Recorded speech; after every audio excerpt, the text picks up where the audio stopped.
เรื่องนี้ยกให้อุ๋งอิงยืนหนึ่งเรื่องใดนั้นก่อนอื่นขอกล่าวคำว่าสวัสดีครับผมสวัสดีพี่น้องครับป้องปายมิตรหมอแคนแฟนหมอลำยินดีต้อนรับเข้าสู่ช่องไทยสีเกตชาแนลตกคำจำเย็นแล้วครับพี่น้องมาว่าหอดจอดถึงคิวการคิวงานสาวหน่อยเพชรบันแพงอำเภอพนัสนิคมจังหวัดลบบุรีมือนีเด้อครับเด้อไปให้กำลังแรงเชียร์แรงใจสวัสดีสู่ขู่สู่คนครับแฟนคลับ FC ลาหน่อยอุ้งอิงแฟนคลับ FC สาวหน่อยเพชรบันแพงคลิปย่ำแรงย่ำนี่สิมาเว้าเรื่องราวของลาหน่อยอุ้งอิงยืนหนึ่งในเรื่องนี้หรือว่าถ้าเรื่องนี้ยกให้อุ้งอิงยืนหนึ่งเรื่องใดครับพี่น้องมิตรหมอแคนแฟนหมอลำหลายผู้หลายคนกะข้องสิคุ้นเคยครับเห็นอยู่เสมอ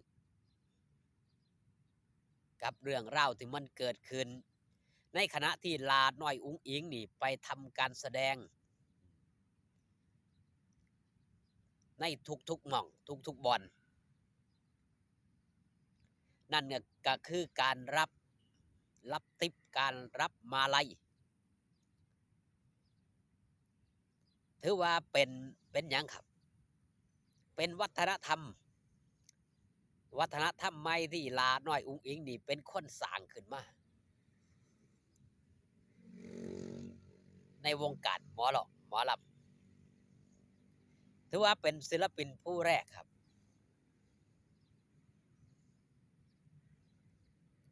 ที่ยังครับได้มาลัยในทุกๆมือได้ติปในทุกๆมือบ่ขาดสิ่งสำคัญเลยนั่นคือภาพบรรยากาศมิตรหมอแคนแฟนหมอลำแย่งกันเอาติปไปให้มาเอาติปย่านแต่บ่ได้ให้นี่คือภาพที่มิตรหมอแคนแฟนหมอลำแฟนคลับ FC ลาหน่อยอุ้งอิงแฟนคลับ FC สาวหน่อยเพชรบันแพงนี่ทั่วโลก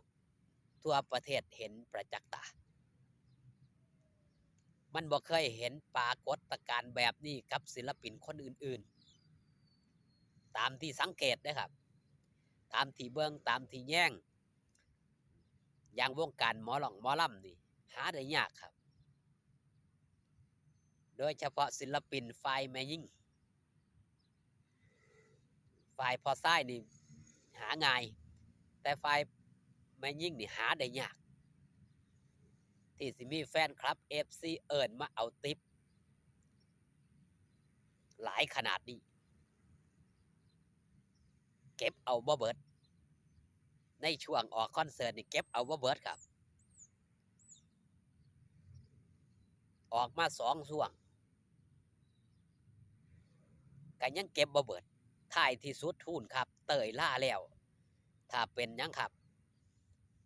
เป็นการทัวร์คอนเสิร์ตก็ยังได้ติปได้มาลัยนี่คือสิ่งที่บ่เคยเห็นมาก่อนในแวดวงการของหมอลำในแวดวงการศิลปินก็ตามเป็นสิ่งที่น่าอัศจรรย์อย่างหนึ่งแม่นหยังคนคือหักคนคือแพงแม่นหยังคนจึงอยากเอาเงินมาให้ทั้งที่หลายผู้หลายคน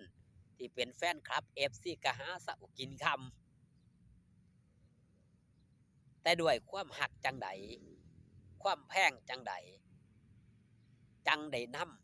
ำเงินมาให้ลาน้อยอุ้งอิงนี่คือสิ่งที่หยังครับนักวิทยาศาสตร์นี่บ่อาจที่สิวิจัยออกมาได้แล้วก็คนที่เอามาให้ก็อธิบายบ่ได้ว่าให้ย้อนอิหยังบอกอย่างเดียวคือให้อยากให้สิฮักสิแพงส่ำใดคืออยากให้จังซี้นะครับ เฮาสิเห็นหลายๆผู้หลายๆคนอย่างมื้อวานก็เช่นเดียวกันที่ไปเล่นอยู่ทางกำนครสวรรค์ก็มีแม่ผู้หนึ่งเพิ่นขายที่ขายทางได้เพิ่นก็ยังนำเอามาให้นั่นคือสิ่งที่มันเกิดขึ้นกับศิลปินผู้หนึ่งถือว่ายืนหนึ่งแห่งวงการในปัจจุบันก็ว่าได้กระแสความนิยมความชอบความต้องการของมิตรหมอแคนแฟนหมอลำนี่ที่ได้มาว่าจ้างก็ย้อนหลาน้อยอุ๋งอิงอยากพบอยากพ้อเฮาบ่เคยเห็นเจ้าภาพเจ้าการเจ้างานที่มาว่าจ้างการจ้างงานชอบศิลปินแบบนี้มาก่อนพัดตั้งแต่หลาน้อยอุ๋งอิงเข้ามานี่เฮาสิเห็นได้ว่า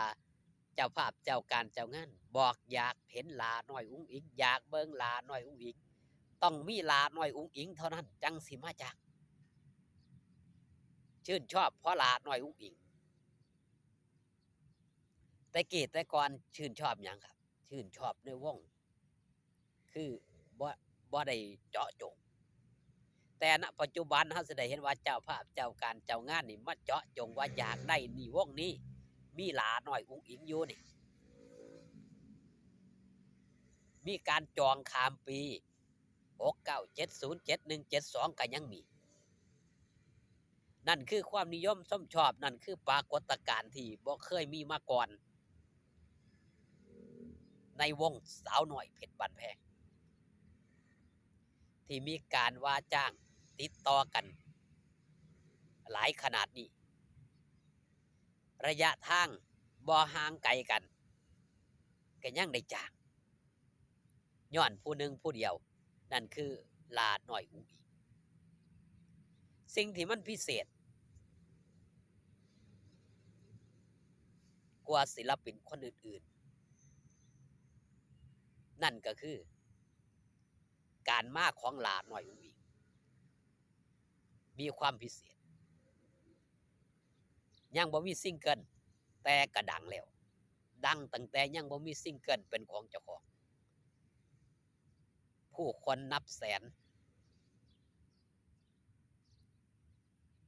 ที่ให้ความเห็นชอบต้องการอยากจะเบิ่งอยากจะแย่งอยากจะสัมผัสอยากใกล้ชิดเอาสำหรับคลิปนี้ฝากตอนยามมื้อแลงเอาไว้แต่เพียงส่ำนี้ครับพี่น้องอยู่ดีมีแห้งสู่ขู่สู่คนเด้อดูแลสุขภาพอากาศเปลี่ยนแปลงสบายดีครับผมพอกันคลิปหน้าเด้อครับเด้อ